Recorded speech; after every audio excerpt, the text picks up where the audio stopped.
The Auditor-General provides assurance to Parliament on the accountability and performance of the Victorian public sector.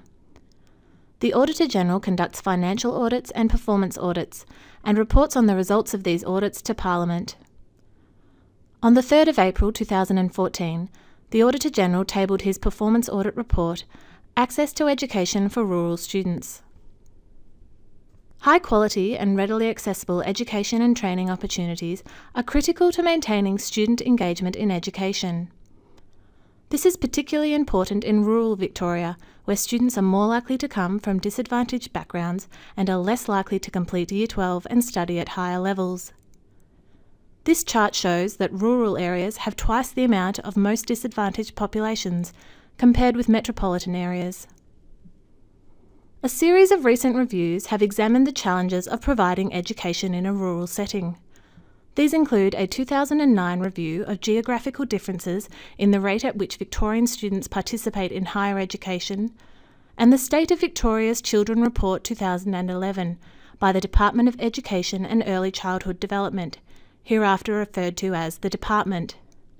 Some of the key challenges are on this slide. The audit assessed the effectiveness of the Department's activities to ensure that Victorians in rural areas have access to high-quality education and that outcomes for these students are maximised. The audit also considered Public Transport Victoria's role in the provision of school bus services in rural areas. The audit team visited 10 rural schools, including primary, combined prep to Year 12 and secondary schools. We also visited a specialist school and 3 TAFEs. Throughout the report and this presentation, we use the term rural to cover all areas of Victoria that are not considered part of metropolitan Melbourne. We concluded that the Department has not provided access to high-quality education for all students. There is a persistent gap in educational outcomes between metropolitan and rural students. This gap shows no sign of narrowing. We found that while the Department has attempted to improve outcomes for rural students, there is little evidence that this is having a positive or sustained impact. The Department has a limited understanding about the likely impacts that subsidy changes will have on rural training options. In May 2013, the Department started to develop a rural and regional plan that would specifically address these issues. However, this plan has been delayed, and there is no certainty that it will be finished on time or that it will be sufficiently robust to make a difference to rural student outcomes. To determine the effectiveness of the Department's support for rural students, we examined a range of outcomes data, which is represented in the following charts. The first 2 charts examine outcomes for Victorian school students. This chart shows attendance rates for metropolitan and rural students. Following a small drop in 2008, the overall attendance rate across metropolitan schools has risen steadily. Meanwhile, attendance in rural schools has been steadily declining before a minor correction in 2012, moving from a situation where rural attendance was better to one where it is worse. This chart shows secondary school completion rates. There is a persistent gap in outcomes. While overall senior secondary completion rates fell between 2007 and 2013, the drop was more pronounced among rural students, and the gap between rural and metropolitan students has widened. Part 2 of the audit report includes other measures of student outcomes, which show that rural students consistently perform below the level of their metropolitan peers. Turning to outcomes of young people of post-compulsory school age, this chart shows the destination of surveyed students following Year 12. Rural students are much less likely to be at university or participating in higher-level certificate courses. However, they are more likely to move into full or part-time employment or work-related training. This chart shows enrolments in government-subsidised vocational education and training. Since 2008, enrolments have increased by over 75% across the state.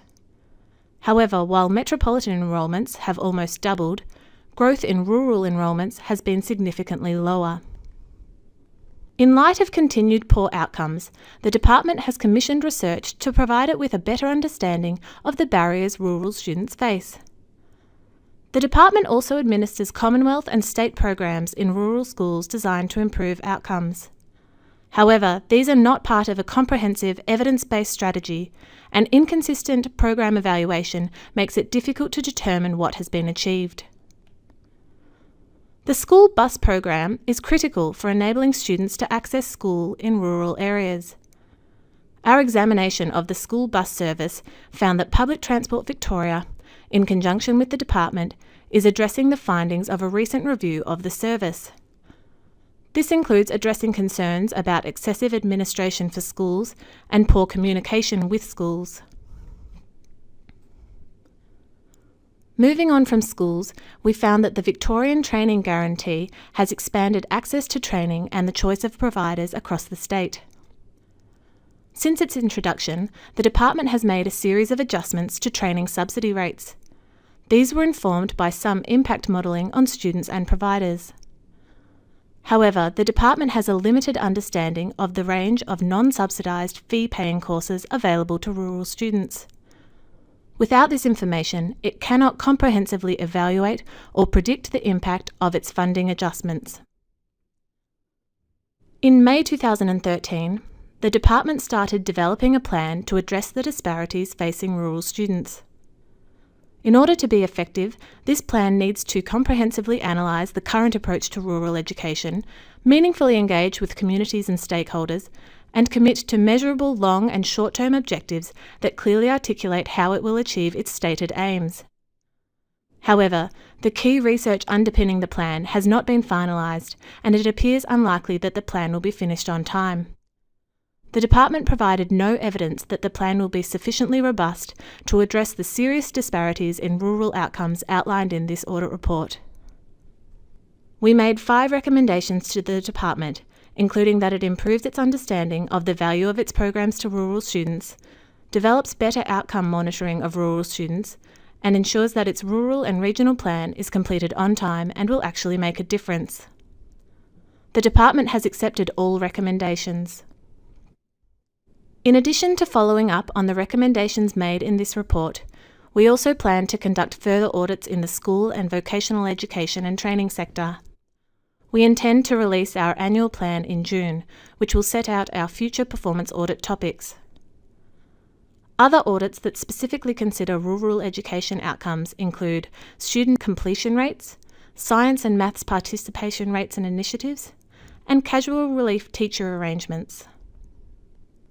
All our reports are available on our website. If you have any questions about this or other reports, or if you have anything else you would like to discuss with us, including ideas for future audit topics, please call us on 03 8601 7000 or contact us via our website.